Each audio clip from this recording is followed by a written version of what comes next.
여러 가지 어려운 일이 참 많으실 겁니다.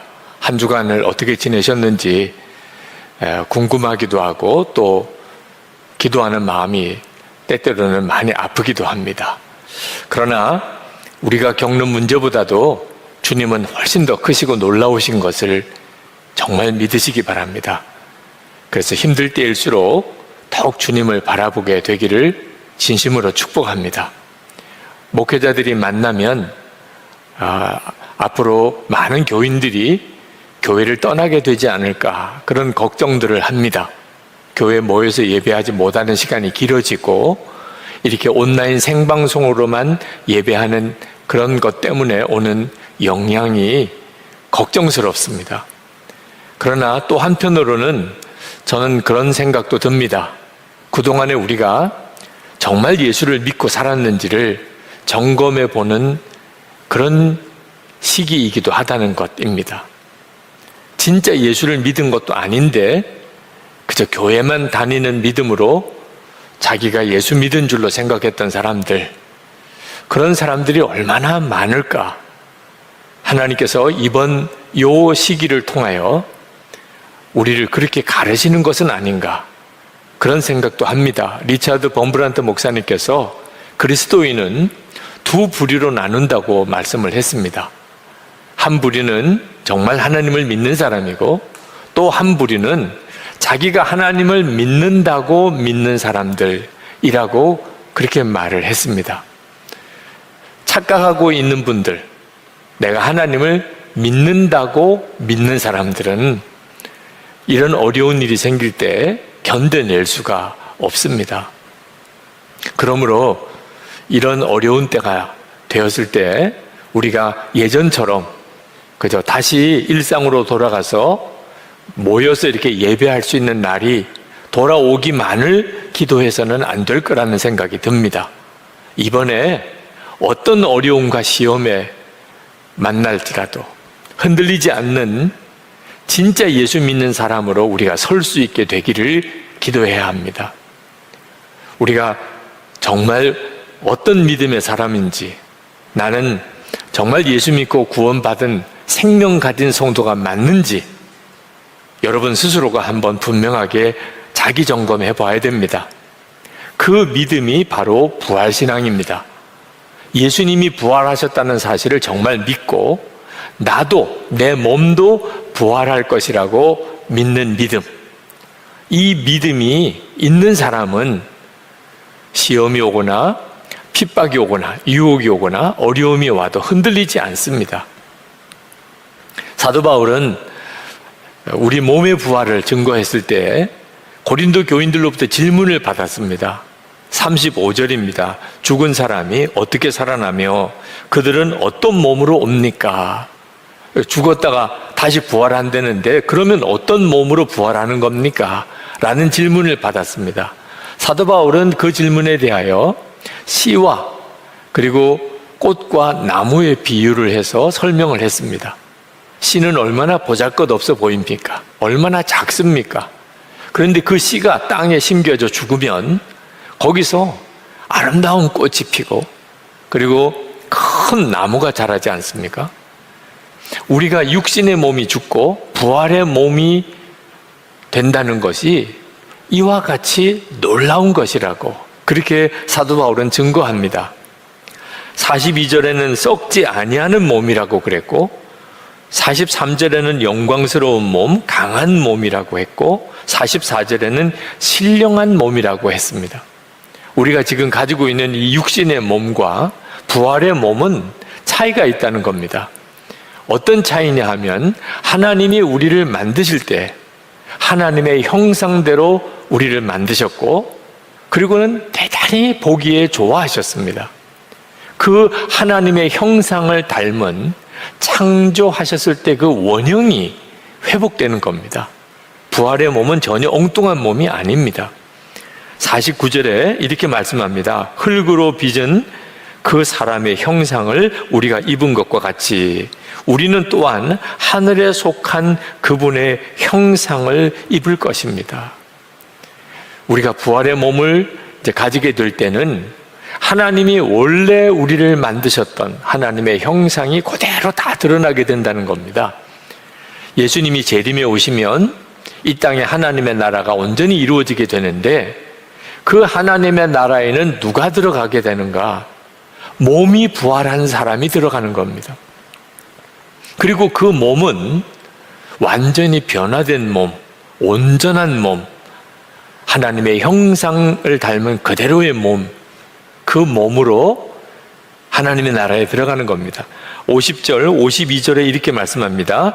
형제, 자매 여러분, 내가 말하는 것은 이것입니다. 살과 피는 하나님의 나라를 유산으로 받을 수 없고, 썩을 것은 썩지 아니할 것을 유산으로 받지 못합니다. 52절에 마지막 나팔이 울릴 때에 눈 깜빡할 사이에 호련히 그렇게 될 것입니다. 나팔 소리가 나면 죽은 사람은 썩어 없어지지 않을 몸으로 살아나고 우리는 변화할 것입니다. 여러분, 이 믿음이 엄청난 믿음입니다. 나도 내 몸도 부활할 것이라. 이 사실을 진짜 믿게 되면 빨리 죽고 싶어요.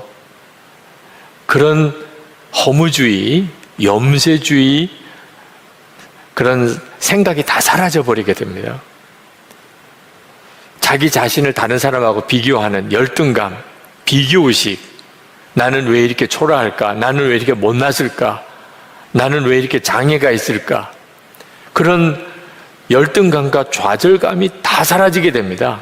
우리의 몸이 하나님의 영광스러운 온전한 몸으로 부활할 것이라. 세상에 사는 동안 100년도 못 되는 짧은 기간 동안에는 비록 내 몸이 죄에 여전히 묶여 있고 부족하고 보잘것없고 그리고 여러 가지 장애가 있다 하더라도 이제 하나님과 함께 영원히 사는 그때는 완전한 몸으로 내가 다시 일어나게 될 것이라. 이 사실을 정말 알고 나면 무엇 때문에 흔들리고 좌절하고 그리고 열등감에 무너지겠습니까? 요즘 같은 때가 아니었던 그 전에 주일 예배가 끝나고 나면 교우들과 대화 모임을 했던 적이 있었습니다. 한 번은 어느 젊은 남자 집사님이 발언을 하시겠다고 마이크를 받으셨어요. 그러면서 자기소개를 하시는데 아이가 있는데 정신지체 장애가 있다는 겁니다. 그러면서 목사님에게 질문을 하고 싶습니다. 하나님은 성경에 분명히 여호와 라파의 하나님이라고 하시지 않았습니까? 제가 그 질문을 듣는데 장애아를 둔 부모의 아버지의 그 아픈 마음이 확 느껴지더라고요. 하나님은 치유하시는 하나님이라고 분명히 성경에 말씀했는데 왜 우리 아이는 안 고쳐주시나요? 그런 마음이었습니다. 제가 그 집사님에게 무슨 대답을 드려서 마음이 시원할 수 있겠습니까? 참 마음이 쉽지 않더라고요. 그래도 성령이 주시는 마음을 의지해서 그 집사님에게 그런 대답을 드렸습니다. 하나님은 분명히 치유하시는 하나님 맞습니다. 여호와 라파의 하나님이십니다. 그러나 하나님이 모든 병을 다 고쳐주신다는 말씀은 아닙니다. 불치의 병도 실제로 현실적으로 우리가 경험합니다. 왜 하나님이 그렇게 하실까요? 이유는 딱 하나라고 생각합니다. 우리가 온전히 건강한 것보다 병을 가졌을 때 오는 유익이 있을 때는 하나님이 허락하신다고 저는 생각합니다. 실제로 겪어보면 몸이 건강하기 때문에 하나님이 잊어버리고 사는 사람 많습니다. 그런데 병 때문에 하나님을 찾게 되고 그것 때문에 그 영혼이 구원받은 경우를 저는 많이 보았습니다. 병으로 인해서 하나님 앞에 더 겸손해지고 전적으로 하나님만 의지하게 되는 일도 있습니다. 그래서 하나님께서 우리에게 병을 허락하시는 것 아닌가 그런 생각이 듭니다. 그리고 또 하나 분명한 것은 비록 우리가 몸이 병들고 또는 교통사고를 당해서 내 몸이 상하고 또는 장애가 있다 하더라도 주님이 재림하시는 날 우리 몸이 다 부활할 텐데 그때 우리 몸은 온전한 몸으로 부활하게 될 것입니다. 그렇게 말씀을 드렸습니다. 여러분, 우리 몸이 부활한다는 것은 장애를 가진 사람에게는 얼마나 큰 소망입니까? 자기가 다른 사람보다 좀 못생겼다고 늘 열등감 가진 사람에게는 이건 얼마나 놀라운 일입니까? 그러나 우리 몸의 부활은 장애를 가진 사람이나 사고를 당한 사람이나 어디 몸이 아픈 사람이나 또는 외모 때문에 열등감을 가진 사람에게만 복음이 아닙니다.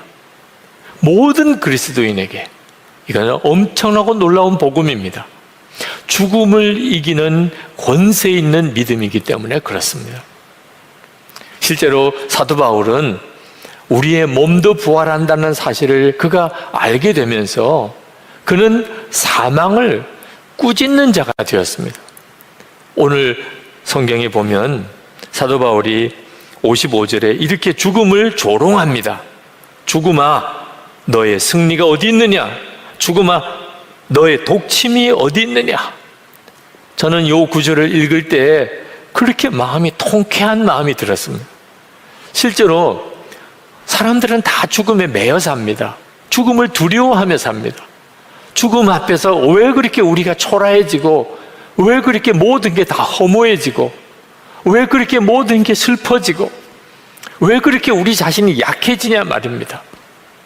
실제로 베드로가 예수님을 그렇게 사랑하는 수제자였잖아요.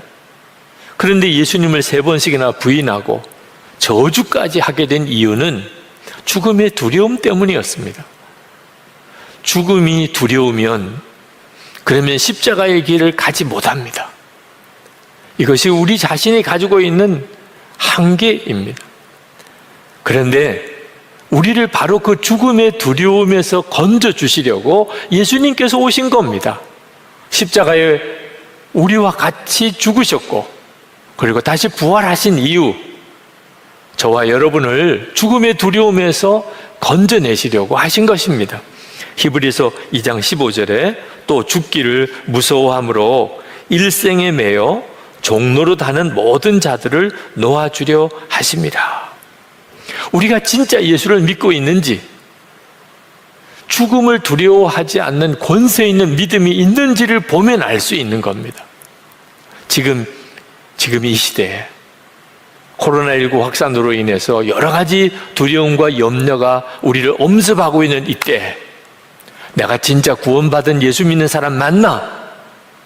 죽음도 두렵지 않은가 하는 것을 보고 확인해 보라는 것입니다. 그동안에 우리는 어떤 사람이 예수를 믿는다고 하면 그 사람의 신앙생활을 도와드리고 양육해 드렸습니다. 교회 생활 안내하고 예배 드리는 생활을 가르치고 기도 생활을 가르치고 성경 읽고 묵상하는 법을 가르치고 믿음이 조금 자라면 세례를 받게 하고 교회 직분도 주고 교회 봉사도 하게 하고 어려운 사람 돕게도 하고 나가서 예수 안 믿는 사람 전도도 하게 하고. 그런데 한 가지 우리가 예수 믿는 사람에게 말해주지 않으려고 하는 거, 늘 조심하는 것은 예수 믿으면 고난도 받는다, 순교할 수도 있다, 이 말은 거의 금기어처럼 입에 담기 힘들어 했습니다. 왜냐하면 그런 말 들으면 예수 안 믿겠다고, 예수 믿어서 고난을 당하고 심지어 순교까지 할 수 있다면 그러면 나 예수 믿는 거 정말 싫다고 그렇게 나올까 봐 조심해서 고난에 대한 이야기, 순교에 대한 이야기는 안 하려고 했었습니다. 그 말은 우리 자신도 그 점에 대해서 확신이 없었던 겁니다. 이런 믿음 가지고서는 코로나19 확산으로 인한 어려움, 이런 정도의 시험에 그냥 맥없이 넘어지게 됩니다. 진짜 믿음이 아니었던 것입니다. 초대교회 때는 달랐습니다. 그들은 예수 믿으려고 할 때, 세례 받기로 결심할 때 죽을 각오해야 했습니다. 순교할 믿음으로 처음 예수를 믿게 된 겁니다.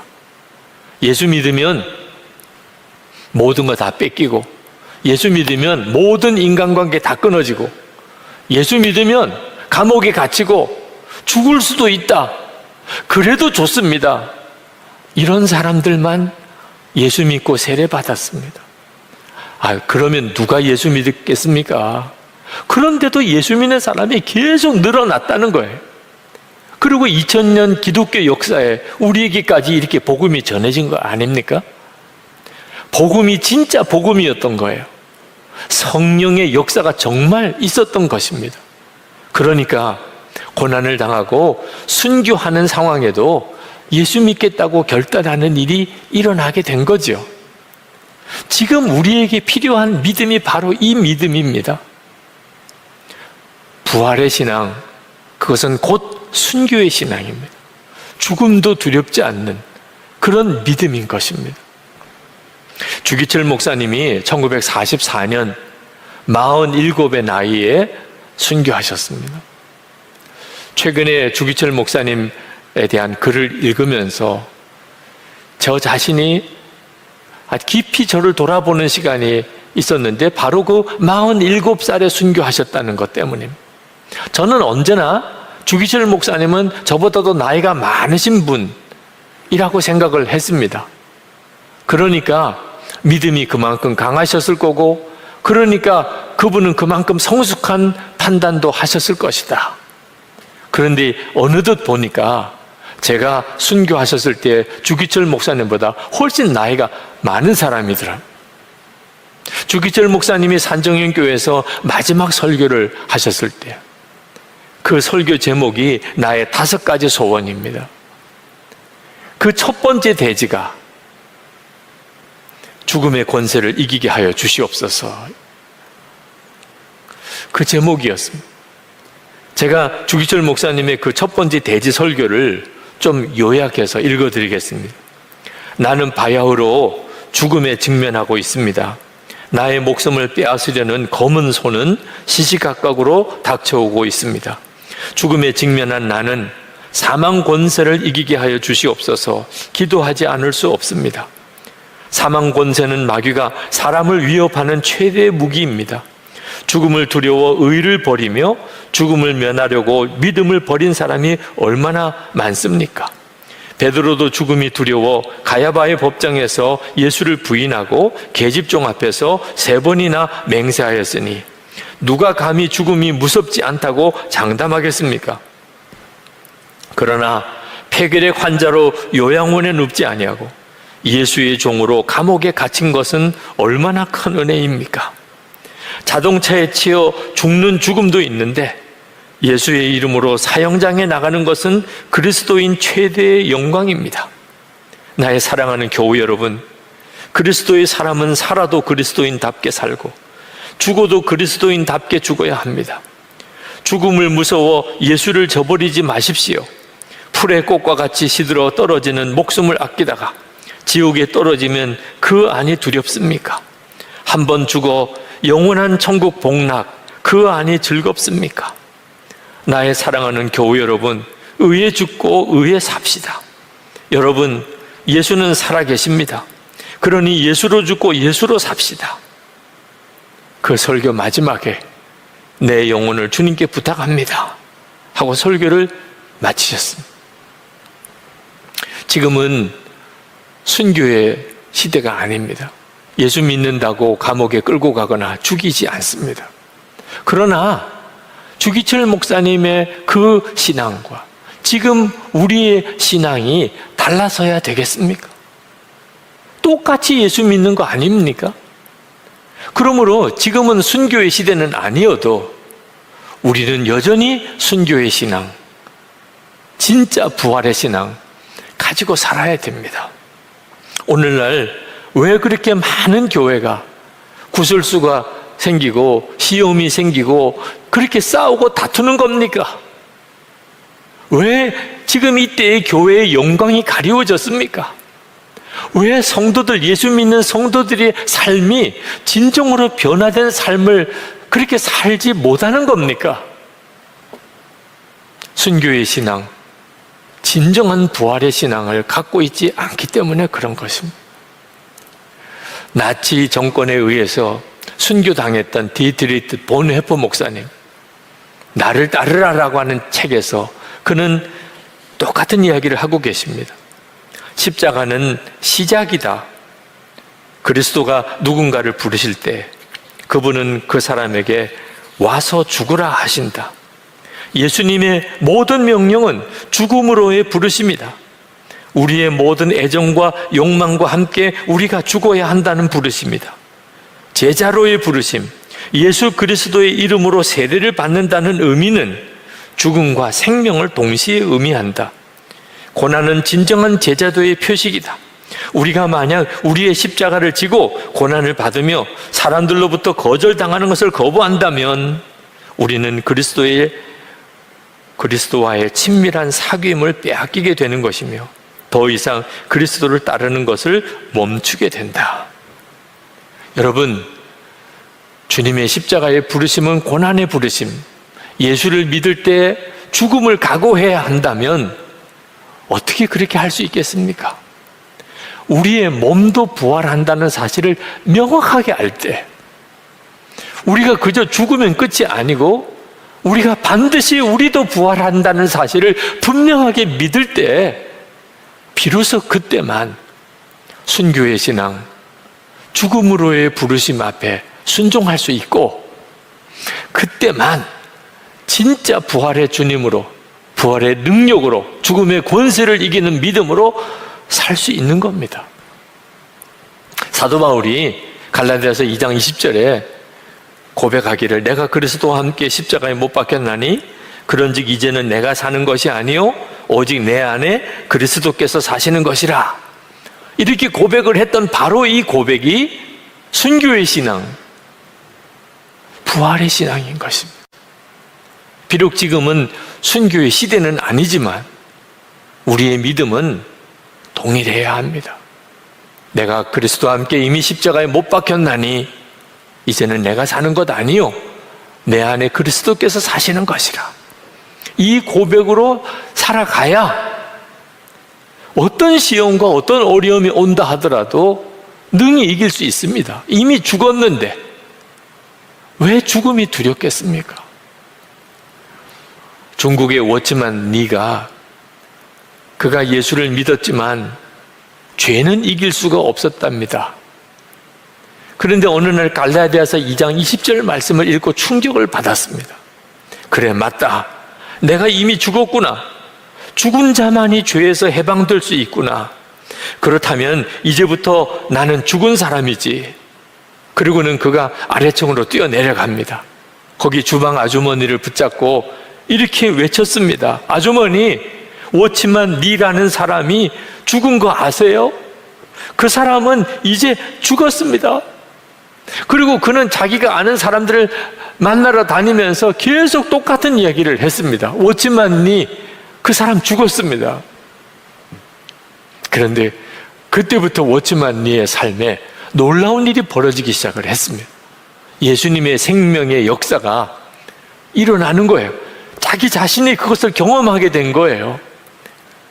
내가 예수님과 함께 이미 죽었다는 사실을 그가 진짜 믿고 그것을 고백하기 시작하면서부터 부활의 주님이 자기와 함께 계신 것, 자신의 삶에 역사하시는 것을 본인이 경험을 하게 된 것입니다. 지금 세상의 모든 것이 다 뒤틀어져 버린 것 같습니다. 자연재해나 또는 코로나19 전염병 같은 문제뿐만 아니고 죄가 이기는 것 같고 하나님을 모욕하는 자들이 잘 되는 것 같고 완전히 마귀 세상이 된 것처럼 그렇게 느껴질 때도 있습니다. 그러나 두려워하지 마십시오. 하나님이 반드시 이기십니다. 이것은 이미 정해진 사실입니다. 그래서 흔들리지 않아야 합니다. 사도 바울이 부활신앙을 그렇게 강조한 이유, 우리 몸도 부활합니다. 이 사실을 고린도 교인들에게 그렇게 말씀을 증거한 이유가 뭔지 아십니까? 58절에 나옵니다. 그러므로 나의 사랑하는 형제 자매 여러분, 굳게 서서 흔들리지 말고 주님의 일을 더욱 많이 하십시오. 여러분이 아는 대로 여러분의 수고가 주님 안에서 헛되지 않습니다. 부활신앙을 강조한 것은 그저 우리가 죽고 난 다음에 우리도 부활할 것이라는 사실을 그저 뜬구름처럼 무슨 어떤 전설이나 신화를 이야기하는 것처럼 말씀하려는 게 아닙니다. 우리의 몸이 부활한다는 사실이 진짜 믿어지면 지금 내 삶이 달라지니까 어떤 어려움이 와도 핍박이 와도 유혹이 와도 굳게 서서 흔들리지 않는 거예요. 오히려 더 열심히 주의 일을 하는 겁니다. 왜? 절대로 헛되지 않게 되니까. 부활의 그날, 우리 몸이 부활하는 그날, 그 하나님의 나라에서 우리가 누릴 그 영광이 말할 수 없이 크니까 말이에요. 우리가 죽어도 다시 부활할 것이라는 믿음 때문에 죽음도 이기는 권세 있는 믿음을 가지게 됩니다. 근데 이 믿음은 실제로 부활의 주님을 만난 사람에게 주어지는 겁니다. 사도 바울도 그가 부활의 신앙을 가진 이유가 부활의 주님을 만났기 때문입니다. 고린도전서 15장 8절에 그는 고백합니다. 맨 나중에 다리 차지 못하여 난 자 같은 나에게도 부활의 주님이 나타나셨습니다. 부활의 주님을 만나고 나니까 자기 자신의 부활도 믿어지게 되고 더 이상 죽음도 두려워하지 않는 사도로 살 수 있었던 거죠. 여러분 중에는 나도 부활의 주님을 만날 수 있을까요? 그런 질문하는 분이 있으실 겁니다. 대답은 물론입니다. 우리 초등학교 아이들이 주일마다 영상으로 주일 예배를 드립니다. 종료주일이었답니다. 십자가의 사랑에 대한 설교를 영상으로 그 아이들이 보았는데 초등학교 5학년 아이가 그날 예수동행 일기에 이렇게 일기에 썼다는 거예요. 예배를 드리고 나니 이런 생각이 들었다. 나는 죄인이고 하나님보다 게임 생각을 더 많이 하고 예배 드리기 싫어하는 아이인데 하나님이 정말 나를 위해 죽으셨을까? 그리고 내가 간절히 기도하면 나를 만나 주실까? 이런 생각을 해서 이번 주는 게임을 하지 않고 기도 시간을 늘리려고 한다. 얼마나 사랑스러운 결단입니까? 여러분, 이 아이에게 여러분은 뭐라고 대답을 하시겠습니까? 물론이지. 하나님은 너를 사랑하셔. 너가 게임을 좋아하고 예배 드리는 거 싫어해도 하나님은 너를 사랑하셔. 너가 정말 기도하면 하나님이 너를 만나 주시는 거 물론이야. 여러분, 그렇게 대답해 주지 않으시겠습니까? 여러분도 마찬가지입니다. 내가 부활의 주님을 만날 수 있을까? 내가 정말 주님과 그렇게 친밀히 동행하는 삶을 그렇게 살 수 있으며 나도 부활의 신앙을 가지고 살 수 있을까? 물론이지요. 하나님이 뭐라고 대답하시겠습니까? 내가 매일 일기를 쓰면 내가 그렇게 주님을 만날 수 있을까?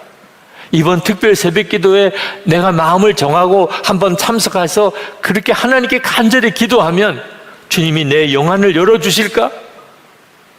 물론이죠. 우리 주님이 얼마나 그것을 원하시겠습니까? 여러분, 그저 옛날처럼 그저 교회나 잘 다니게 해주세요. 이제 그렇게 기도하지 맙시다. 이번 기회에 어떤 일이 있어도 심지어 그것 때문에 내가 순교해야 한다 할지라도 흔들리지 않는 진정한 믿음, 예수 그리스도를 정말 믿고 주님을 바라보고 주님과 동행하는 그 믿음으로 주님 나를 세워 주옵소서. 이제 우리 같이 기도할 때 그것이 우리의 오늘의 기도 제목이 되었으면 좋겠습니다. 하나님, 제가 온전한 믿음으로 서기 원합니다. 하나님, 제가 예수를 믿었는데 정말 순교의 신앙, 그 신앙이 가능해지는 바로 부활의 믿음, 제가 분명하게 붙잡게 해 주옵소서. 그래서 우리 삶의 가정의 일터의 교회 안에 부활의 역사가 실제로 체험되게 해 주시옵소서. 우리 다 같이 기도하겠습니다. 성도 여러분, 추석 명절 잘 보내셨습니까? 코로나19 확산 때문에 아주 어려운 명절을 보냈습니다. 이와 같은 어려운 때에 우리가 참 조심해야 할 것이 하나 있습니다. 그것은 이기적인 생각을 가지고 자기만 생각하며 사는 것입니다. 우리가 예수님과 동행하게 될 때 우리 안에 일어나는 가장 놀라운 변화는 주님께 하듯이 서로를 섬기는 것입니다. 그가 예수님을 정말 바라보고 있다는 가장 놀라운 증거이기도 합니다. 우리가 다른 사람을 대할 때 그 사람에게서 주님을 보고 주님께 하듯이 그를 섬기는 것입니다. 사도 바울은 고린도 전서를 마무리하면서 고린도 교회 교인들에게 기근을 만난 예루살렘 교회를 위한 헌금 요청을 하고 있습니다. 사도 바울은 이 헌금이 1절에 보면 성도들을 도우려고 모으는 헌금이라 그렇게 표현을 했습니다. 그리고 3절에서는 여러분의 선물이라고 그렇게 말을 했습니다. 우리가 어떤 일을 위해서 헌금하는 것이 여러 종류가 있지만 그 중에서 특별히 성도들을 또 다른 사람을 돕기 위한 헌금이 있는데 이 헌금이 참 귀하고 또 복이 있는 헌금입니다. 이번 코로나19 확산으로 인해서 교회가 재정적인 큰 위기 상황을 맞이했는데 그런 중에도 참 놀라운 것은 구제 헌금이 폭발적으로 늘어난 겁니다. 제가 지금까지 목회하는 동안에 올해처럼 구제 헌금이 많이 들어온 해, 그리고 이렇게 많이 흘려보낸 해가 없었을 겁니다. 지난 특별 새벽기도회 때 우리가 하나님께 받은 은혜에 대해서 감사 헌금을 드리면서 우리 교우들 중에 코로나19 때문에 어려움을 당한 이들을 돕는 일에 쓰겠다고 했을 때 그동안의 특별 새벽기도 때 드렸던 헌금보다 비교할 수 없는 그런 헌금이 모아지는 것을 보았습니다. 제 마음에는 굉장한 감동이 되었습니다. 이유는 하나님의 은혜가 우리 가운데 여전히 풍성하다는 확실한 증거이기 때문에 그랬습니다. 사도 바울은 2절에서 예루살렘 교회를 위해서 헌금을 하되 중요한 원칙을 3가지 이야기를 합니다. 하나는 한꺼번에 급하게 헌금하지 말고 매주 헌금을 하라. 두 번째는 모든 성도들이 다 헌금을 하라. 세 번째는 자기 수입에 맞추어서 헌금을 하라. 이렇게 헌금에 대한 기준을 정해주고 그렇게 헌금하도록 권합니다. 사도 바울이 갔을 때 그저 갑작스럽게 또 형식적으로 그렇게 헌금하지 말고 마음을 기울여서 정성을 다해서 헌금을 하라는 겁니다.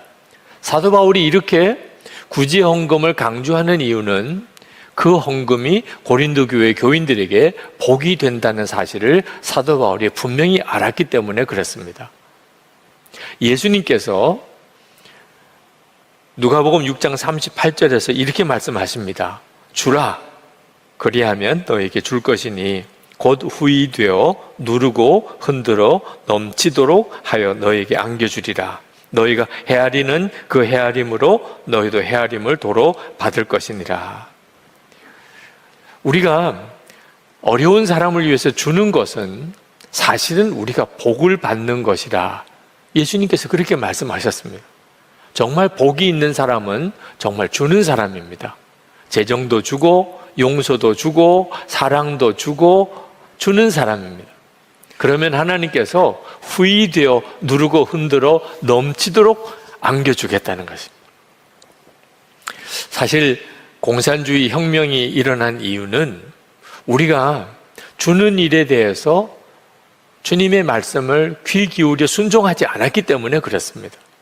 공산혁명이 일어났던 제정 러시아, 그 당시에 그 러시아 사정을 살펴보면 그릇 하나에도 십자가 문양을 새겼을 정도로 온 나라가 정말 예수를 잘 믿는 것처럼 보였습니다. 그러나 러시아 교회와 러시아 귀족들이 그렇게 어렵고 가난한 농노들을 향하여 주는 마음이 없었습니다. 정말 주님의 마음을 품지 않았던 거죠. 그러다가 공산혁명이 일어나게 된 겁니다. 우리가 주는 일, 정말 주님의 마음을 품고 어려운 사람들을 죽게 하듯이 섬기는 일은 사실 우리 자신이 복을 받는 겁니다. 어려운 사람, 어려운 교회, 어려운 목회자, 어려운 선교사님들을 돕는 것은 사실 엄청난 축복입니다. 예수님께서 마태복음 10장에서 말씀하셨습니다. 주님의 이름으로 선지자를 영접하면 선지자가 받을 상을 그가 받을 것이다. 의인을 영접하면 의인이 받을 상을 그가 받을 것이다. 예수님의 제자 중에 지극히 작은 자 하나에게 냉수 한 대접을 대접하면 결코 그 상을 잃어버리지 않을 것이라. 정말 놀라운 말씀이지 않습니까? 우리가 선교사와 똑같은 상을 어떻게 받을 수 있습니까? 선교사를 대접하면. 주님의 종이 받을 상을 우리가 어떻게 받을 수 있습니까? 주님의 종을 대접하기만 하면. 그러니 주는 일이 사실은 말할 수 없는 축복인 것입니다. 우리 주변에 어려운 사람들을 정말 주님께 하듯이 섬기는 눈이 여러분에게 열리게 되기를 축복합니다. 저는 2020년이 참 어려운 해지만 구제헌금이 이렇게 많이 들어오는 것을 보면서 또 여러 목사님들을 만나서 이야기를 들어보면 교회마다 거의 동일한 현상이라는 것을 알 수 있게 됩니다. 그렇다면 하나님은 한국교회를 아직 포기하지 않으신 겁니다. 2020년은 어떤 의미에서는 복의 씨를 많이 심은 해가 될 수 있다고 저는 확신합니다. 이건 정말 놀라운 일이죠. 이어서 사도 바울은 고린도 교회에 자기를 대신해서 디모데를, 젊은 디모데, 제자 디모데를 보낸다는 말씀을 합니다. 이 부분에서도 우리가 주님께 하듯이 다른 사람을 섬기는 일이 중요하다는 메시지를 들을 수가 있습니다. 사실 사도 바울은 개인적으로 자기가 고린도 교회에 가고 싶어 했습니다. 고린도 교회에 가서 반가운 교인들도 만나고 또 그들로부터 위로도 받고 그리고 그저 잠깐 지나가듯이 스쳐 지나가서 방문하는 게 아니고 조금 비교적 오랜 시간을 머무르고 싶다는 고백을 그가 했습니다. 7절에 보면 지금 나는 지나가는 길에 잠깐 들러서 여러분을 만나보려는 것이 아닙니다. 주님께서 허락해 주시면 얼마 동안 여러분과 함께 머무르고 싶습니다. 그러나 실제로 그렇게 하지를 못합니다. 왜냐하면 사도 바울은 자기가 하고 싶은 것, 자기에게 유익된 것을 하는 사람이 아니기 때문에 그렇습니다. 사도 바울은 전적으로 주님이 원하시는 대로, 주님이 기뻐하시는 대로 사는 사람입니다. 사도 바울이 섬겨야 될 사람은 고린도 교인들만이 아니었습니다. 아직까지 복음을 한 번도 들어보지 못한 사람들이 너무나 많이 있었고 그들에게 갈 수 있는 길이 열려 있었습니다. 사도 바울은 그들에게로 가는 것이 주님이 기뻐하는 일이라는 것을 알았습니다. 물론 그들은 사도 바울을 환영하는 사람들이 아닙니다. 오히려 사도 바울을 너무나 어렵게 하는 사람들이었습니다. 그러나 사도 바울은 그들을 주님께 하듯이 섬겨야 했었습니다. 9절에 보면 사도 바울이 이렇게 고백합니다. 나에게 큰 문이 활짝 열려서 일을 많이 할 수 있는 기회가 왔습니다. 그러나 방해를 하는 사람도 많이 있습니다. 사도 바울은 가면 편안한 고린도 교회 교인들이 있지만 가면 자기를 핍박할 그 사람들을 향하여 갔습니다. 이것이 사도 바울이 가지고 있는 중요한 삶의 원칙이었습니다. 언제나 주님을 기쁘시게 하는 일을 해야 한다. 그리고 죽게 하듯이 사람을 섬겨야 한다는 것입니다. 여러분, 어떤 길이 하나님이 정말 원하는 길일까? 분별하기가 어려운 순간이 우리에게는 계속 닥쳐옵니다. 그러나 저는 지금까지 경험에 비춰보면 이제는 어떤 뚜렷한 지혜가 생기는 것을 느낍니다. 떠나고 싶을 때는 대부분 떠나지 말아야 될 때입니다. 떠나고 싶지 않을 때는 어쩌면 떠나야 될 때가 됐는지도 모릅니다. 하고 싶은 일, 정말 하고 싶은 일은 아직 해서는 안 될 때, 정말 하기 싫은 일은 이제 진짜 해야 될 일이기도 합니다. 중요한 기준은 내 유익이 아닙니다. 내가 하고 싶으냐 하기 싫으냐가 아닙니다. 주님께서 무엇을 원하시느냐, 이 기준을 가지고 사는 사람이 정말 지혜 있는 사람입니다. 정말 하나님의 역사가 일어나는 삶을 살게 되기 때문에 그렇습니다. 고린도 교회에 가고 싶지만, 그러나 하나님은 아직도 복음을 듣지 못한 이들에게 가야 하기 때문에 고린도 교회에 가는 것을 허락지 않으시니까 젊은 제자 디모데를 고린도 교회에 보내기로 결정을 합니다. 그러나 이 디모데는 사실은 굉장히 젊고 아직도 미숙하고 그리고 심성이 굉장히 연약한 사람이었습니다. 디모데전서 4장에서는 사도 바울이 디모데에게 용기를 가지고 담력을 가지고 사역을 하라고 권했을 정도였습니다. 그래서 사도 바울은 고린도 교회 교인들에게 디모데를 주의 종으로 잘 섬겨달라고 특별히 부탁을 해야 했었습니다. 10절에 보면 디모데가 그리로 가거든 아무 두려움 없이 여러분과 함께 지낼 수 있도록 보살펴 주십시오. 그도 나와 마찬가지로 주님의 일을 하는 사람입니다. 그런데 이 부탁은 사실 사도 바울도 힘들고 디모데도 힘들고 고린도 교인들도 힘든 일이었습니다. 여러분 한번 생각해 보시기 바랍니다. 담임 목사가 신방 오기를 원하는데 담임 목사가 어느 전도사님을 대신 보냈다면 그 교인 입장에서 그 전도사님을 주님께 하듯이 그렇게 영접하기 쉽겠습니까? 지금 그와 같은 처지가 된 겁니다. 지금 사도 바울이 오기를 고린도 교인들은 간절히 원하는데 아주 젊은 디모데를 보낸 겁니다. 그리고는 그 디모데를 주님의 종이라고 그렇게 잘 대접을 해달라니 고린도 교인들이 과연 이것을 어떻게 받을 수 있었을까요?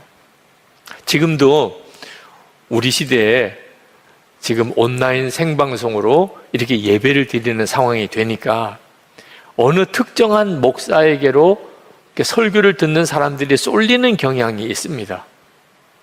우리가 너무나 사람을 주목하고 있는 것입니다. 사실 목사나 전도사나 글을 쓰시는 분은 주님이십니다. 우리에게 있어서는 그 종이 중요한 게 아니고 그 주인이 중요한 것이죠. 우리가 정말 주님을 바라보는 눈이 열렸다면, 그렇다면 어느 목사나 어느 전도사님을 통해서도 우리는 은혜를 받을 수 있습니다. 지금 우리에게 있어서 그 눈이 뜨여야 하는 것입니다. 정말 중요한 때에 우리가 있습니다. 사실 사도 바울은 디모데보다도 아볼로를 먼저 고린도 교회에 보내려고 했습니다. 아볼로는 고린도 교회의 사도 바울의 후임자였습니다.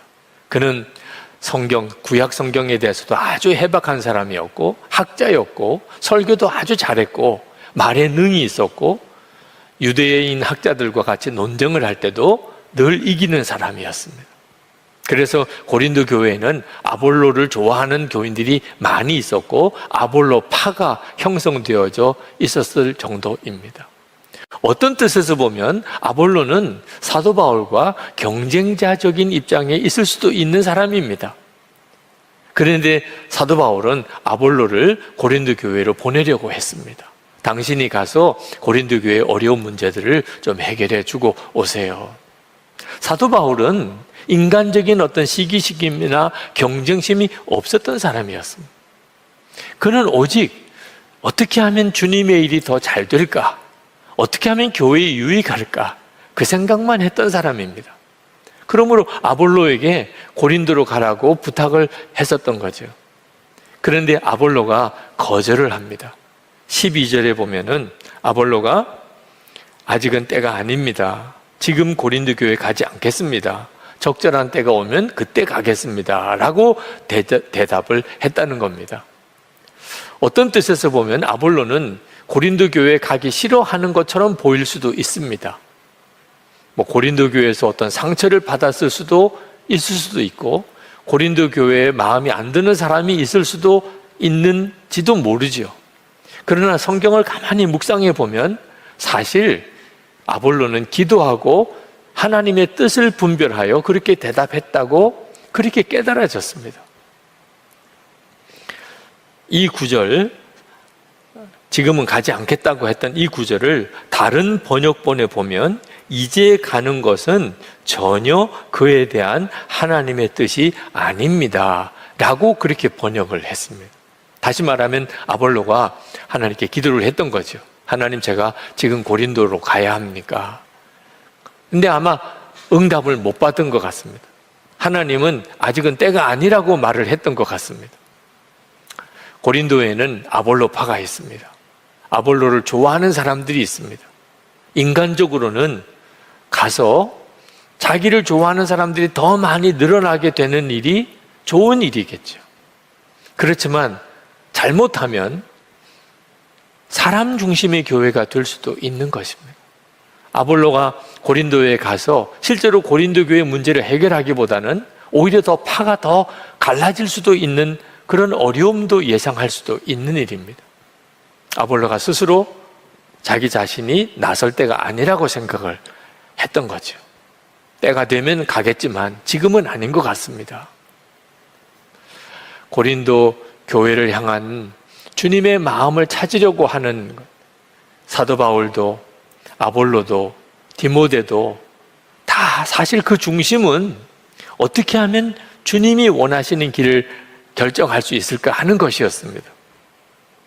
자, 그렇다면 사도 바울도 가지 않고 아볼로도 가지 않고 아주 젊은 여전히 좀 미숙한 디모데가 가서 고린도 교회 문제를 해결할 수 있었을까요?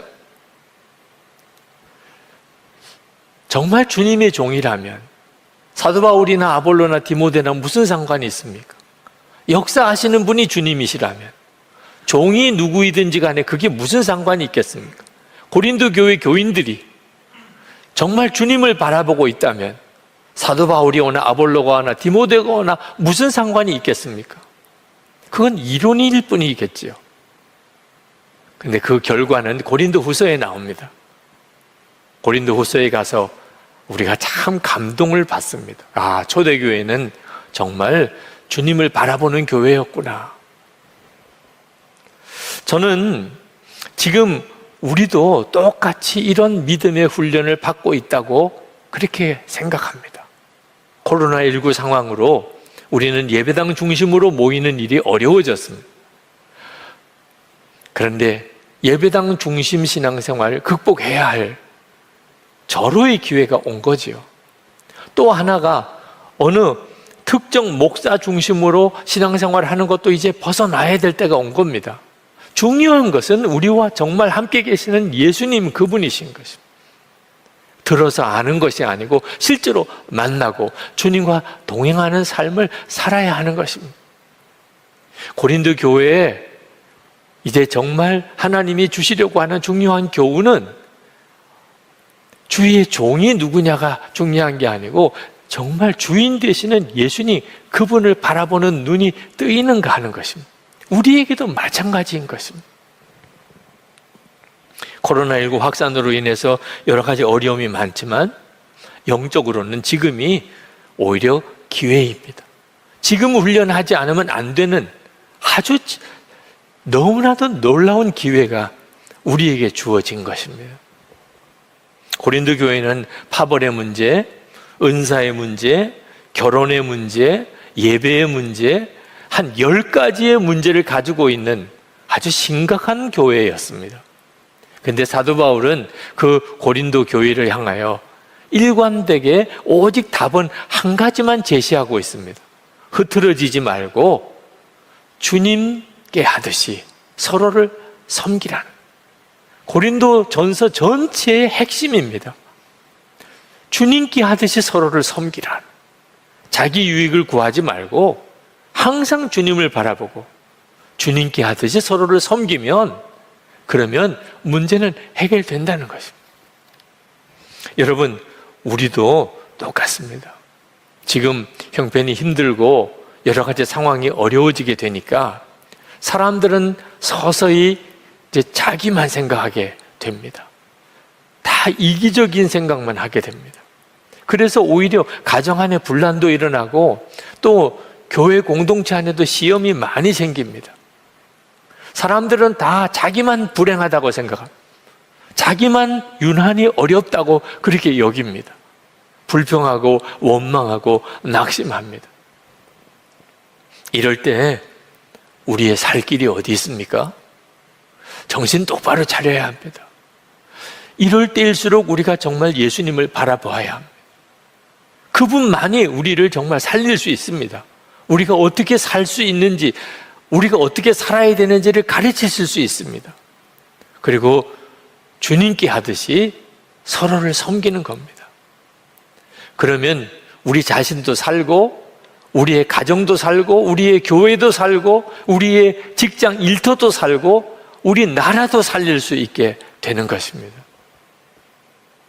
그렇게 살아보려고 우리가 매일 주님과 동행하는 일기를 써보자는 것입니다.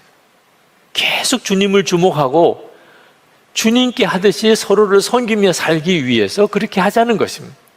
그리고 그것을 서로 나누면서 그 삶을 꾸준히 살아보자는 것입니다. 지난 수요일 수요 예배 때 비서로 저를 도와주시는 이영주 목사님께서 설교를 하셨습니다. 설교하시는 중에 처음 비서로 이렇게 임명을 받았을 때 많은 사람들이 자기를 볼 때마다 담임 목사의 안부를 묻는다는 겁니다. 혹시 혼자 있으면 담임 목사님은 어디 계시느냐? 담임 목사님은 괜찮으시냐? 자기를 보고 담임 목사에 대해서만 질문을 하는 것을 들으면서 당황해하고 처음에는 그게 너무 이상했었다고 그런 말을 하는 것을 들었습니다. 비서가 된다는 것은 그와 같은 그런 처지가 되는 거죠. 제가 그 설교를 들으면서 저 자신을 생각했습니다. 저는 주님의 종입니다. 그러니까 사람들이 저를 보면 주님에 대해서 물으시는 거구나. 주님은 어떻게 하시기를 원하실까요? 주님은 어떤 마음이실까요? 주의 종이 해야 될 일은 나 자신의 생각, 계획이 아니고 항상 주님의 뜻을 파악하는 일, 주님의 마음을 품는 일, 그래서 주님을 증거하는 일이구나 하는 사실에 대해서 다시 한번 분명하게 깨달아지는 시간이었습니다. 여러분도 마찬가지입니다.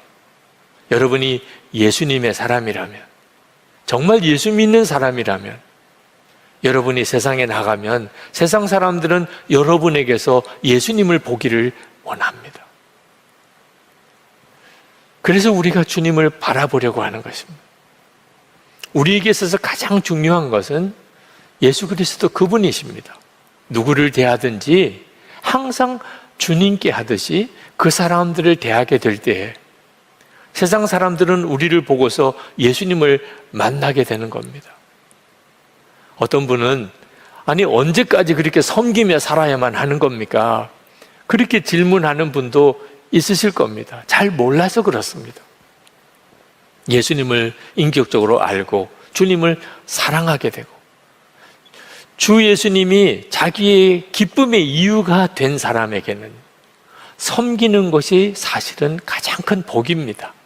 섬기고 주님을 섬기듯이 또 섬기고 가족을 그렇게 섬기고 교인들을 그렇게 섬기고 직장 동료들을 그렇게 섬기며 사는 것이 가장 큰 기쁨입니다. 왜? 주님이 그것을 기뻐하시니까. 나는 예수님 한 분이면 충분한 것입니다. 어떻든지 수많은 사람들에게 주님이 증거되면, 주님의 사랑이 전해지면 그것이 나의 가장 큰 기쁨인 것이죠. 이 사람이 진짜 지혜로운 사람입니다. 하나님 앞에 갔을 때 가장 복이 있는 사람일 것이기 때문입니다. C.S. 루이스가 쓴 천국과 지옥의 이혼이라는 책이 있습니다. 그 책은 천국 변방을 여행하는 어느 주인공 그 주인공을 이제 판타지 소설로 묘사한 참 귀한 책입니다. 한 번은 그 주인공이 어떤 큰 행렬이 천국으로 이렇게 들어오는 것을 봅니다. 처음에는 그게 강이라고 여겼을 정도로 엄청난 사람들이 어떤 한 사람을 따라 쭉 들어오는 겁니다. 저렇게 천국에서 환영을 받고 대접을 받는 저 사람이 누군가? 어떤 사람이 이제 천국으로 죽어서 천국으로 오는 그 환영 행렬이었습니다. 아마 틀림없이 대단히 유명한 사람일 거야. 나도 잘 아는 그런 사람일 거야. 그렇게 생각을 하고 보는데 전혀 모르는 사람이에요. 그래서 자기 안내자에게 묻습니다. 저 사람이 누굽니까? 그랬더니 그가 대답하기를 사라 스미스라는 여인인데 그가 골더스 그린이라는 곳에 살던 사람이라는 겁니다. 처음 들어보는 사람. 자기가 잘 알지 못하기는 하지만 저 정도의 환영을 받을 정도면 아주 정말 특별히 위대한 삶을 살았을 것이다. 그렇게 생각을 하고 아주 중요한 사람인 모양이군요. 그랬더니 그 안내자가 대답하기를 그렇지요. 위대한 사람들 중에 한 사람입니다. 그러나 이 나라의 명성과 저 지상에서의 명성은 완전히 다르다는 것을 당신도 잘 알고 있지요. 그렇게 대답을 하더랍니다. 그 소설에 나오는 사라 스미스는 무슨 실존한 인물이 아닐 수는 있습니다. 그러나 한 가지 분명한 교훈을 우리에게 줍니다. 이 세상에서의 명성과 하나님 나라에서의 명성은 다르다는 것입니다. 하나님께서는 이 세상에서는 사람들이 알아주지 못하는 그 어떤 한 사람을 하나님은 잘 알고 있을 수 있습니다. 왜 그렇지요? 항상 주님을 바라보고 주님께 하듯이 사람들을 섬기는 사람이었기 때문에, 하나님께서 가장 영광을 받으신 사람이었기 때문에, 그러므로 그가 천국에 들어올 때 하나님께서 그를 잊으실 수가 없는 것입니다. 천국에서는 아주 유명한 사람. 여러분, 이런 복을 놓치시기를 원하십니까? 지금 하나님은 우리에게 바로 그 점에 대해서 눈을 계속 열어주고 계십니다. 모여서 예배할 수는 없고 서로 만나는 것도 조심스러운 때이긴 하지만 우리에게는 주님을 바라보는 눈은 언제나 열려져 있습니다. 그동안에는 사람 때문에 또 눈에 보이는 예배당 때문에 오히려 예수님을 주목하지 못했었다고 한다면 지금은 오직 주님만 주목하는 아주 중요한 시기에 우리가 있는 것입니다. 지금 눈이 뜨여야 합니다. 정말 주님을 바라보는 눈이 뜨여야 합니다. 이제는 가족을 보든지 교인들을 보든지 여러분 주변에 있는 직장 동료들을 보든지 항상 주님이 함께 계시는 것을 보아야 합니다. 그 사람이 어떤 사람이든지 이제는 따지지 맙시다. 그 사람이 어떤 행동을 했는지도 우리가 더 이상 주목하지 맙시다. 주님께 하듯이 그분을 섬기는 것입니다.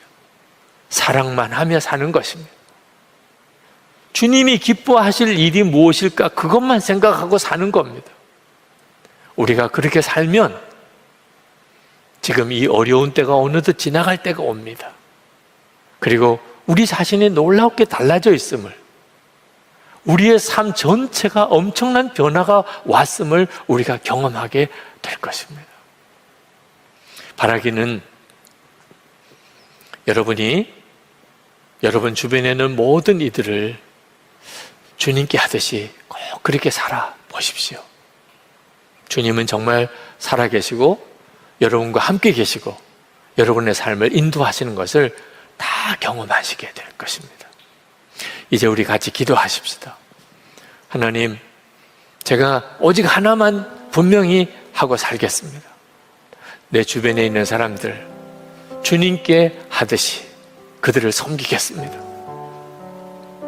주님만 계속 바라보며 주님만 나의 기쁨이 되는 그런 삶을 주님 살겠습니다. 이 어려운 때, 혼란스러운 때를 하나님 기뻐하는 뜻대로 잘 헤쳐나갈 수 있게 해 주옵소서. 지금이야말로 주님과 동행하는 사람, 주님 저를 증인으로 사용하여 주시옵소서. 기도하겠습니다. 자, 오늘은 고린도 전서 마지막 설교입니다. 항상 마지막은 마지막에 영성이 있습니다. 그러니까 마지막에 하는 말이 참 귀한 말이죠. 여러분도 여러분의 인생의 마지막 순간에 무슨 말을 남기시겠습니까? 그 마지막 순간의 말씀처럼 진실한 말씀이 없지요. 사도 바울은 고린도 교회 교인들에게 고린도서를 쓰면서 마지막으로 꼭 하고 싶은 말씀을 하고 계십니다. 그 첫 번째가 믿음에 굳게 서라는 것입니다. 13절 말씀에 깨어 있으십시오. 믿음에 굳게 서 있으십시오. 용감하십시오. 힘을 내십시오. 이것이 특별히 우리 마음에 와 닿아야 합니다. 믿음이 좋다는 말이 무슨 의미인지를 정확하게 말해주고 있기 때문에 그렇습니다. 저는 오랫동안 그저 착한 것이 믿음 좋은 것이라는 착각을 하고 있었습니다. 그러나 착한 것과 믿음이 좋은 것은 전혀 다른 것입니다. 교회 안에 착한 사람 많습니다. 아마 예배드리는 여러분도 착한 사람일 것입니다. 그 자체가 나쁜 것은 아니지만 착하다고 믿음이 좋은 것도 아니라는 사실을 꼭 알아야 합니다. 믿음이 좋다는 말은 그 사람이 강하다는 뜻입니다. 두려움이 없다는 말입니다. 골리앗과 이스라엘이 싸울 때 사울 왕과 그 군사들은 하나님을 믿는다고는 했지만 골리앗이 무서워서 숨었습니다. 그 말은 진짜 하나님을 믿는 믿음이 없었다는 거죠. 하나님을 정말 믿었던 다윗은 담대하게 골리앗 앞에 나아갈 수 있었습니다. 믿는다는 것은 염려가 없다는 뜻이기도 합니다. 베드로 전서 5장 7절에 염려를 주께 맡겨버리라 했는데 여러분의 염려가 주님께 맡겨집니까? 사도 바울이 고린도 교인들에게 그 어려운 상황에서 믿음이 강하여야 한다. 그 말씀을 정말 간곡하게 마지막으로 당부하고 있는 겁니다. 지구촌 교회 원로 목사님이신 이동원 목사님, 둘째 아들이 미국의 변호사였습니다. 지난 금요일 하나님의 부름을 받았습니다. 사랑하는 아들의 마지막을 지켜보려고 떠나시는 목사님께 문자의 위로와 기도의 말씀을 전해드렸더니 오늘 새벽에 문자가 왔습니다. 그리스도인이란 답을 가진 사람이 아니라 답을 모른 채로 믿음으로 앞을 향해 나아가는 사람이란 말이 마음에 와닿습니다. 아들을 불러가신 이유에 대한 답을 찾지 못했고 영원히 찾지 못할 듯 합니다. 그래도 믿음으로 나아가야 하겠지요. 그 참 귀한 정말 대단한 목사님이시지 않습니까? 우리 모두에게는 어떤 일이 어느 순간에 다가올지 모릅니다. 믿음이 없으면 누구도 다 휘청거리고 넘어질 수밖에 없는 것이 우리의 인생입니다. 코로나19 확산으로 인해서 이 어려운 때에 우리에게 정말 필요한 것은 믿음입니다. 착한 것만 가지고서는 죄를 이길 수 없습니다. 착한 것만 가지고서는 위기가 올 때 흔들리지 않냐고 서 있을 수 없습니다. 착한 것만 가지고서는 영적인 미혹이 올 때에 분별하고 강하게 대처할 수 없습니다. 여러분, 신앙의 가문이라는 거, 또 정통 교단에 속해 있다는 거, 예수 믿은 연한이 길다는 거, 특별한 성령 체험을 했다는 거, 그런 것을 더 이상 자랑하지 마시기 바랍니다. 아간은 여리고성에서 하나님의 손대지 말라는 보화에 손댔다가 온 이스라엘이 큰 위기를 맞도록 했던 장본인입니다. 아골골짝에서 돌에 맞아 온 가족이 다 죽었습니다. 그가 바로 유다 지파 사람입니다. 예수님의 제자 가룟 유다, 3년 동안 주님과 함께 동고동락 했으면서도 은 30에 예수님 팔아버리고 말았습니다. 아나니아와 삽비라, 오순절 마가다락방에 성령을 받은 사람 중에 한 사람입니다. 그런데도 그가 땅 판 거 일부를 감추고 거짓말하고 그리고 죽어나간 사람입니다. 도대체 우리가 무엇을 자랑할 것이 있겠습니까? 우리가 정말 겸손해야 합니다. 나는 진짜 믿음이 있는 사람인가? 우리는 깨어 있어야 하고 믿음에 굳게 서야 하고 용감해야 되고 그리고 정말 힘을 얻어야 합니다. 고린도 시대에 그때 상황은 지금과 비교해서 말할 수 없이 어려웠던 때입니다. 지금도 한국교회가 위기다, 어려움이 많다고 하지만 고린도 시대의 그 고린도 교회에 비하면 우리는 정말 너무나도 좋은 여건 속에 있습니다. 그 고린도 교회 교인들에게 사도 바울은 권합니다. 믿음에 굳게 서야 한다는. 우리에게도 마찬가지죠. 그러나 믿음에 굳게 서고 믿음이 강하다는 것만 끝이 아닙니다. 반드시 하나가 더 가야 합니다. 모든 것을 사랑으로 행할 수 있는 사람이 되어야 하는 거죠. 14절 말씀해 보면 모든 일을 사랑으로 하십시오. 믿음은 강하기만 해서 되는 게 아닙니다. 원수도 사랑할 수 있는, 누구든지 품을 수 있는 그런 사람이 되지 않으면 그는 온전히 예수님의 사람 아닙니다. 그러므로 우리가 믿음은 아주 강한 믿음을 가져야 하겠고, 그러면서도 반드시 모든 것을 사랑으로 행하는 자가 되어야 합니다. 그러면 해결 안 될 문제가 없습니다. 고린도 교회에 주신 이 믿음을 굳게 하고 그리고 모든 일을 사랑으로 하라는 이 말씀은 지금 코로나19로 인해서 어려움을 겪는 우리에게, 우리 한국 교회에게 주시는 하나님의 유일한 답입니다. 우리가 믿음을 굳게 하고 오직 사랑으로만 하면 해결 안 될 문제가 없습니다. 그러나 사도 바울이 이렇게만 말씀하고 끝내버렸다면 너무 아쉬웠을 겁니다. 왜냐하면 정말 놀라운 복음이고 성경의 진리라면 반드시 증인이 있게 마련이기 때문에 그렇습니다. 정말 이 복음으로 살아낸 사람이 있는가? 믿음이 굳고 그리고 모든 걸 사랑으로 하는 바로 그 사람이 고린도 교회에 있는가 하는 것입니다. 제가 나가서 나는 죽고 예수로 사는 복음, 예수님과 친밀히 동행하는 삶에 대해서 증거할 때 이따금 저에게 물어오는 분들이 계십니다. 선한목자교회는 나는 죽고 예수로 사는 교인이 거기에는 있습니까? 그 질문을 받을 때 당황스럽기도 하지만 감사했습니다. 선한목자교회 모든 교인들은 다 나는 죽고 예수로 살지요, 이렇게 안 물어온 게 너무 감사한 거예요. 아마 그렇게 물어왔다면 저는 솔직히 대답을 못했을 겁니다. 그런데 그런 사람도 있나요? 선한목자교회는 있나요? 물론이죠. 복음의 능력은 그 말씀으로 살아내는 증인이 있을 때 진짜 능력인 겁니다. 그래서인지 사도 바울은 고린도 교회에 그 증인을 소개하고 있습니다. 그 첫 번째 사람이 스데바나입니다. 15절 말씀에 형제 자매 여러분, 나는 여러분에게 권합니다. 여러분이 아는 바와 같이 스데바나의 가정은 아가야에서 맺은 첫 열매요 성도들을 섬기는 일에 몸을 바친 가정입니다. 스데바나를 소개하면서 열매라고, 아가야에서 맺은 첫 열매라고 말을 합니다. 이 말씀은 단순히 복음을 듣고 예수를 믿었다는 뜻이 아니고 실제로 그 복음으로 살아내는 증인이라, 그런 뜻입니다.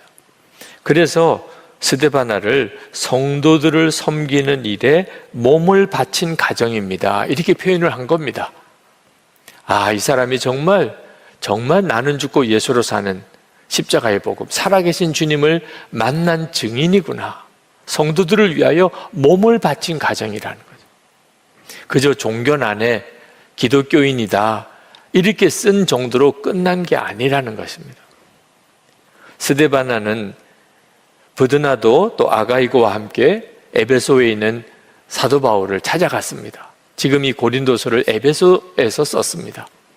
사도 바울이 얼마나 기뻤는지, 그렇지 않아도 고린도 교회를 찾아가고 싶었는데 고린도 교회에서 스데바나와 브드나도와 아가이고가 자기를 찾아와 주었습니다. 고린도 교회 소식을 전해 주었고 고린도 교인들을 다 만난 것 같은 기쁨을 얻었노라고 그랬습니다.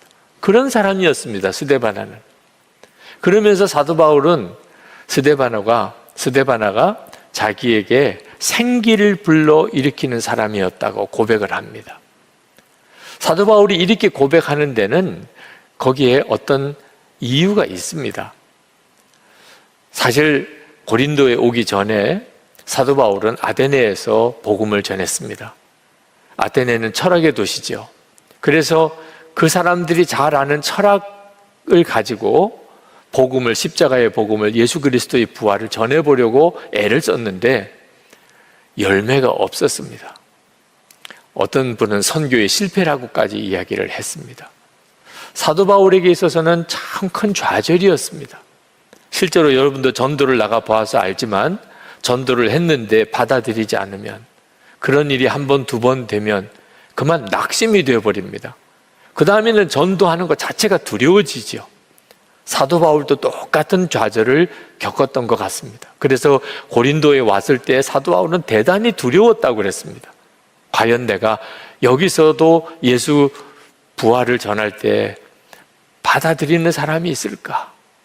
자신이 없었습니다. 아테네에서 그렇게 정말 유창하게 온 철학을 다 동원해서 전도를 해도 안 되는데 여기서는 예수를 믿을 사람이 있을까?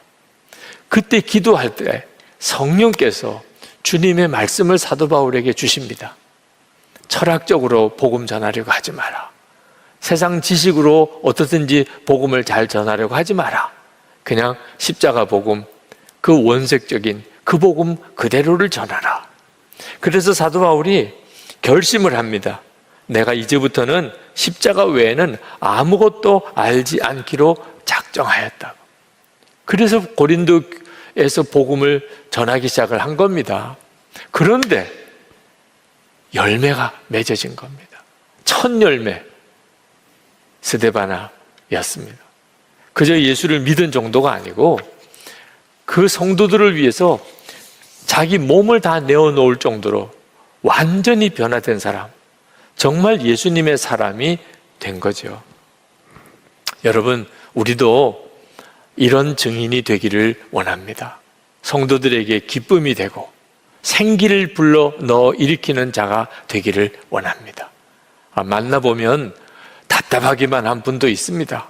맨 부정적인 이야기만 하고 안 되는 이야기만 하고 못한다는 이야기만 하는, 여러분들은 그런 사람 되지 않기를 원합니다. 우리는 서로에게 기쁨의 존재입니다. 생기를 불어넣어 일으키는 존재가 되도록 하나님이 우리를 부르신 것입니다. 사도 바울은 이어서 아굴라와 브리스길라 부부를 소개합니다. 19절에 아시아에 있는 교회들이 여러분에게 문안합니다. 아굴라와 브리스가와 그 집에 모이는 교회가 다 함께 주님 안에서 진심으로 문안합니다.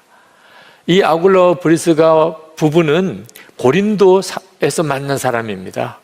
사도 바울은 아테네에서 선교의 실패를 겪고 좌절해서 고린도로 왔고, 이 아굴라와 브리스가 부부는 로마에서 살다가 추방을 당해서, 그래서 아주 힘든 상황에서 고린도로 왔습니다.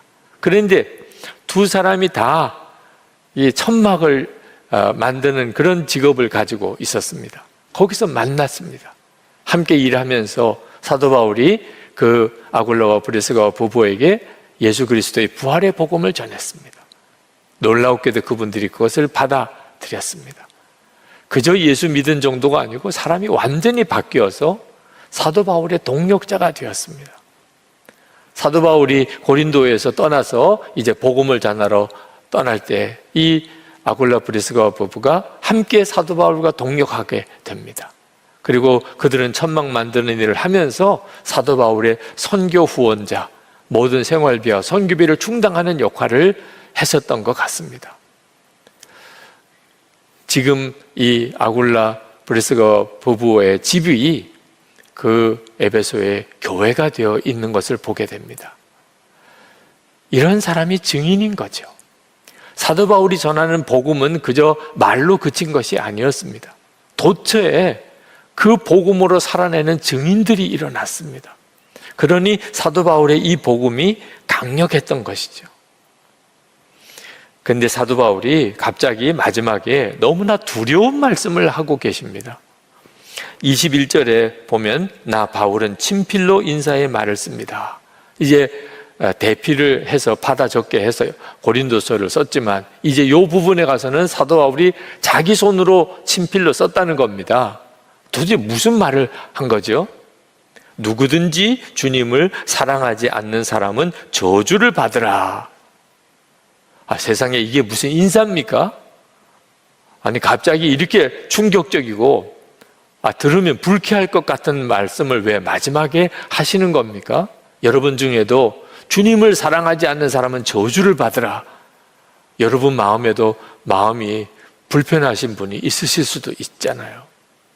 그러나 사도 바울이 이렇게 말씀하신 것은 우리를 두렵게 하거나 불편하게 하거나 화나게 하거나 상처를 주려고 하신 말씀이 아니고 실제로는 우리를 정말 살려내려고 우리를 정말 사랑하니까 우리에게 꼭 전해줘야 될 말씀이니까 주시는 말씀입니다. 처음 제가 이 교회에 와서 우리 장로님들과 교우들과 함께 성지순례를 갔었을 때 인상 깊은 그런 교회가 있었는데 베드로가 예수님으로부터 3번 사랑하느냐 하는 질문을 받았던 그 교회, 갈릴리 호숫가에 있는 그 교회에 갔습니다. 정원이 있길래 그 정원에서 우리가 예배를 드리기로 했습니다. 자, 찬송가는 고민할 필요도 없지요. 갈릴리 호숫가에서 주님께서 시몬에게 물으셨네. 넌 날 사랑하느냐? 오 주님, 주님께서 아십니다. 그 찬송이 그 자리 딱 그 찬송이 맞는 거죠. 그래서 예배 드리면서 그 찬송을 불렀습니다. 갈릴리 호숫가에서 주님께서 시몬에게 물으셨네. 거기까지는 잘 불렀어요. 넌 날 사랑하느냐? 그 부분에 가서는 딱 목이 막히더라고요. 만약 주님이 나에게 이렇게 물으신다면 그런 느낌이 드는 거예요. 저만 아니고 함께 했던 우리 교우들이 다 그 부분에 가서 함께 따라 부르지를 못하시는 겁니다. 그냥 속에서부터 울컥하는 마음이 일어나요. 주님, 저 주님 사랑합니다. 이런 고백을 평소에는 늘 할 수 있다고 생각했어요. 그런데 진짜 주님 앞에 서서 주님이 나에게 물으실 때 넌 나 사랑하느냐? 그럴 때 내가 그렇다고 말할 수 있을까? 그 찬송을 우리 부르면서 울었어요. 그것은 우리를 정말 애통하게 하는 그런 메시지였습니다. 우리를 찔러주는 메시지였어요. 우리의 신앙생활의 실상, 받는 것만 좋아하고 달라고 기도만 하고 그렇지만 진짜 주님을 한번 제대로 사랑해보지 못했던 우리들의 실상을 드러내는 시간이었어요. 그런데 그게 은혜였어요. 그게 우리 영혼이 사는 시간이었어요. 사도 바울이 이 말씀을 하는 것은 주님을 사랑하지 못하는 자를 정말 저주하려고 하는 게 아니었어요. 깨어나라는 거예요. 진짜 믿음을 다시 회복하라는 거예요. 주님을 사랑하지 않으면 아무것도 안 되는 겁니다. 사도 바울은 고린도 교인들에게 마지막으로 성도들의 인사를 전합니다. 20절에 모든 형제들이 여러분에게 문안합니다. 거룩한 입맞춤으로 서로 인사하십시오. 이건 정말 가슴이 뜨거운 눈물이 나는 그런 인사입니다. 초대교회 성도들은 서로 목숨을 걸고 예수를 믿었던 사람들입니다. 진짜 나는 죽고 예수로 사는 사람들이었죠. 예수님 아니면 그렇게까지 할 이유가 없습니다. 살아계신 주님을 알았고 그 주님과 동행하며 살았기에 그들은 어떤 고난도 각오하고 예수를 믿은 사람들. 이런 사람들끼리 만나면 목숨도 서로 내어놓을 만큼 그렇게 사랑이 됩니다. 육신의 가족보다 더 사랑이 됩니다. 그런 사람이 있다는 게, 그런 교회가 이웃에 있다는 것이 얼마나 큰 위로가 되는지 모릅니다. 흔히들 교회 왔더니 교인들과의 관계가 고향 친구들 또는 학교 동창들, 군대 동기들만 못하다, 그런 말 하시는 분들이 있으십니다. 이유가 뭔지 아십니까? 예수님을 정말 사랑하고 나는 죽고 예수로 사는 믿음으로 살지 못하니까, 그러니까 교우들의 관계도 영 어설픈 겁니다. 진짜 나 죽고 예수로 살고 주님과 친밀히 동행하는 그런 사람들은 만나면 다릅니다. 믿음의 형제가 있다는 것만 가지고도 얼마든지 세상을 이겨나갈 힘이 있는 겁니다. 주님을 사랑하는 것, 그것이 우리 신앙생활의 모든 것의 힘입니다. 거기서부터 우리가 살 길이 있는 것입니다. 그래서 사도 바울이 이 권면을 하는 겁니다. 그러면서 사도 바울은 이어서 이렇게 말씀합니다. 마라나타, 우리 주님 오십시오. 사도 바울은 이 말씀을 하려고 앞에 있는 그 부분을 말씀한 겁니다. 마라나타, 주님 오십시오. 주님 재림에 오실 때 주님을 맞이할 수 있는 사람은 주님을 사랑하는 사람밖에 없습니다. 주님이 낯선 사람, 주님 뵙는 게 어색한 사람, 처음 만나는 것 같은 사람, 그 사람이 주님 오십시오, 마라나타 이렇게 기도할 수 있습니까? 사도 바울이 고린도 교인들에게 마지막으로 주님을 사랑하라, 그렇지 않으면 저주를 받는다 라고 말씀하신 것은 그들을 정말 사랑하니까, 주님을 언제 오시더라도 맞이할 준비하고 살아야 하니까 하신 말씀입니다. 어느 집사님이, 한국교회 어머니들은 다 그렇지요, 자녀들을 위해서 그렇게 기도 많이 하는데 좋은 학교 가도록, 좋은 직장 가도록, 좋은 배우자 만나 결혼하도록 기도하셨어요. 근데 어느 날 기도하다가 우리 아이들이 지금 죽으면 천국 갈 수 있을까? 그 생각이 번뜩 들더래요. 그러면서 깨닫기를, 내가 그동안 우선순위를 너무나 잘 모르고 기도했구나. 천국 가는 것부터 먼저 확실하게 하고 그 다음에 학교도 직장도 결혼도 있는 거지. 우리 아이들이 지금 죽으면 천국 갈 수 있을까? 아무런 준비와 기도가 없었던 것을 깨닫고 회개했다고 그랬습니다. 우리 교회 유년부 박영균 전도사님 한번 설교할 때 아이들이 그렇게 떠들고 장난치고 그렇게 하던 그 예배가 그립다는 거예요. 그때는 몰랐대요. 그런데 모여서 예배하지 못하니까 떠들고 장난치던 아이들도 너무 그립다는 거예요. 그러면서 이제 다시 만나서 예배할 날, 그날을 준비하고 있다는 겁니다. 무슨 준비를 하느냐? 이번에 다시 만날 때는 분명한 복음을 내가 아이들에게 전하리라. 또 언제 어떻게 만나지 못할 상황이 올지도 모릅니다. 이렇게 끝일 수도 있는 거죠. 어떤 아이들에게는. 내가 그 아이들에게 진짜 분명한 복음을 전해주지 못했다면, 그렇다면 얼마나 두려운 일인가. 그래서 내가 이제 아이들을 만나면 분명한 확실한 복음을 내가 전해줄 준비를 하고 있다고. 너무 감사하더라고요. 코로나19 확산이 우리에게 꼭 어려움만 주고 있는 것은 아닙니다. 우리의 심령을 각성시키고 우리에게 정말 진짜 보아야 될 눈을 열어주고 있습니다. 마라나타, 주님 오시옵소서. 이 말씀이 혹시 생경하게 느껴지는 분 없으십니까? 한 번도 그런 기도해 본 적도 없고 그런 생각해 본 적도 없으신 분, 지금 영적으로는 문제가 있는 상태에 있는 겁니다. 그저 수시로 마라나타, 주님 어서 오세요, 저 준비되어 있습니다, 주님을 뜨겁게 사랑하는 사람만 그럴 수 있는 거죠.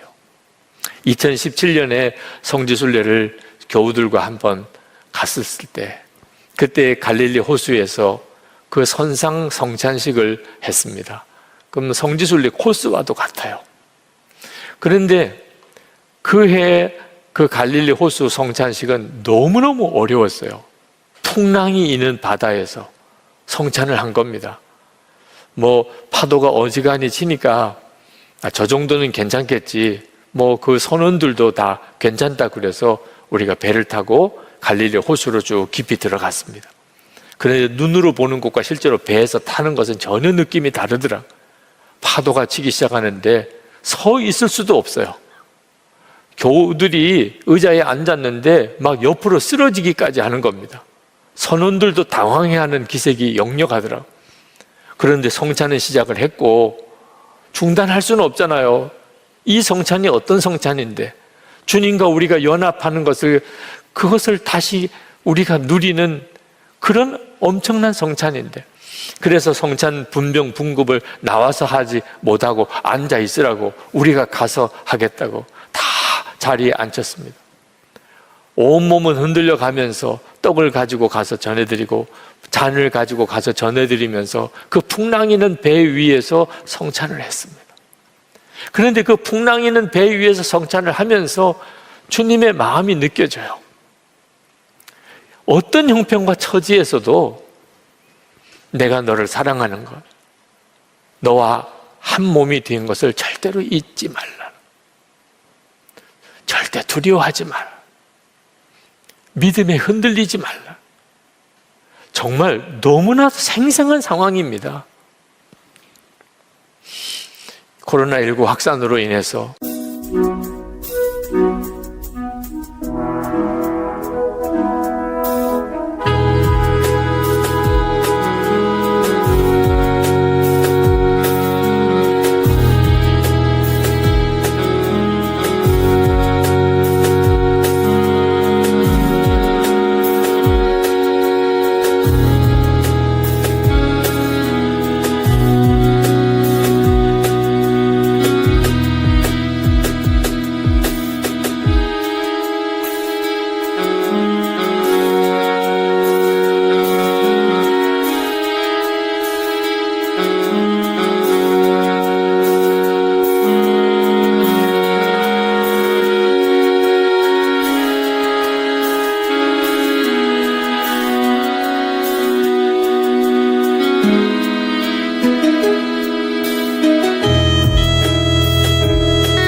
Lighten up, take me on your magic river.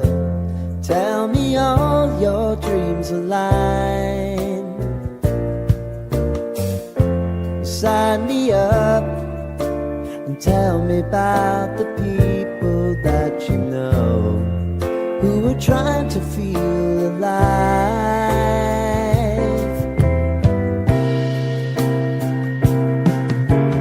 Life can get hard, so honey, if you need to cry, just come share my pillow and rain, rain, go away.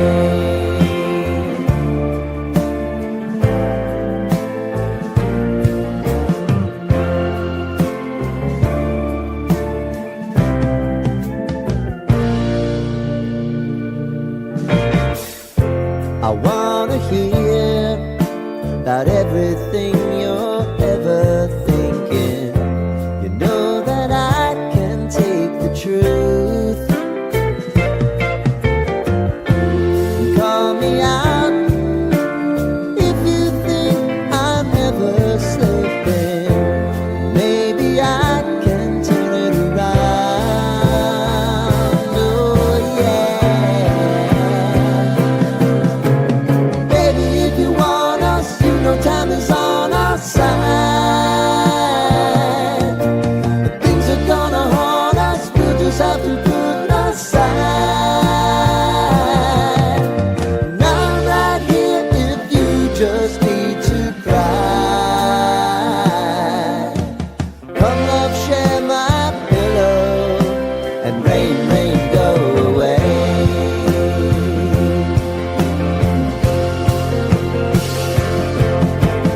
Been some time since you fixed me. I'll never forget your time.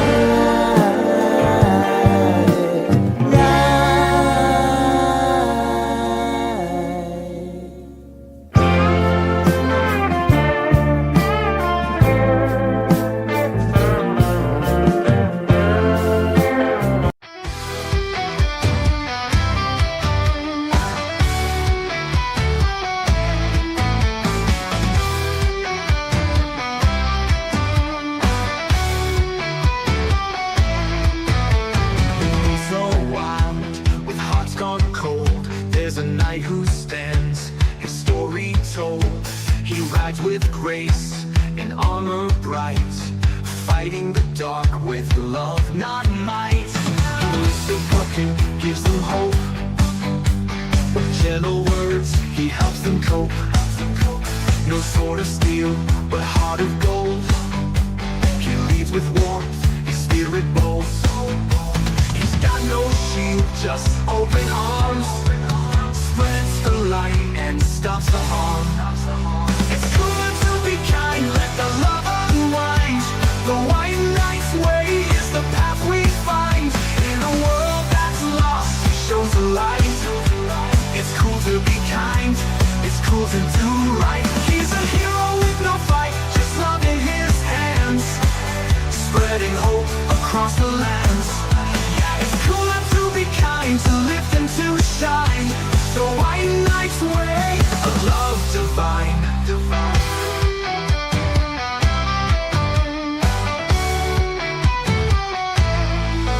Where the shadows loom and voices fade, he finds the lost, gives them a place. No battles won, no kingdom claimed, but in his heart there's love unchained. He speaks with truth, he lives with grace. In every soul he finds a space, a gentle heart.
참 힘들고 어려운 한 해를 보내면서 그 성찬 때 생각이 납니다. 두려워하지 마라. 흔들리지 마라. 내가 너와 함께 하는 것을 정말 믿으라. 2020년 쉽지 않은 해가 되겠지만 또 한편으로는 큰 간증의 해가 됩니다. 여러분, 믿음을 굳게 하고 모든 일을 사랑으로 하십시오.